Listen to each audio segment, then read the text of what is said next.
पूरी आर्मी लेके अंदर आ गए। घबराओ मत, अभी टाइगर जिंदा है। বক্স অফিস কাঁপাতে তৈরি সালমান, কবে আসবে টাইগার 3 এর ট্রেলার জানিয়ে দিল ওয়াইআরএফ। তো কি অবস্থা, কেমন আছেন? আমি ডিরাম্মা সবুজ, আর আজকে আলোচনা করব কবে আসতে চলেছে টাইগার 3 এর ট্রেলার। এই বিষয়টি নিয়ে সপ্তাহখানেক আগে প্রকাশ্যে এসেছিল টাইগারের বার্তা, আর তাতেই তোলপাড় হয়েছিল সোশ্যাল মিডিয়া। কি বলছিস তুই?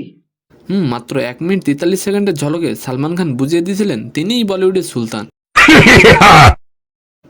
2012 সালে মুক্তি পেয়েছিল এক থা টাইগার, তার 5 বছর পর মুক্তি পায় টাইগার জিন্দা है। शिकार तो सब करते हैं, लेकिन टाइगर से बेहतर शिकार कोई नहीं करता। এরপর থেকে টাইগার 3 এর অপেক্ষায় ছিলেন সালমান ভক্তরা। তাহলে কবে আসছে সেই বহুল প্রত্যাশিত টাইগার 3 এর ট্রেলার? ওয়াইআরএফ জানিয়েছে আগামী 16 অক্টোবর সোমবার প্রকাশ্যে আসবে টাইগার 3 এর ট্রেলার। আসন্ন দীপাবলিতে ভক্তদের অপেক্ষার অবসান হতে চলেছে।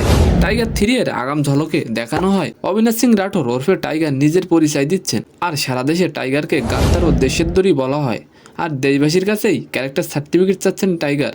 আর এটা দেখেই বোঝা যাচ্ছে বক্স অফিস কাঁপাতে তৈরি সালমান। তো আজকের ভিডিওটি কেমন লাগলো অবশ্যই কমেন্ট বক্সে জানাবেন, আর ভিডিওটি যদি ভালো লেগে থাকে অবশ্যই একটু লাইক দিয়ে আমাদের চ্যানেলটিকে সাবস্ক্রাইব করে দিবেন। ধন্যবাদ।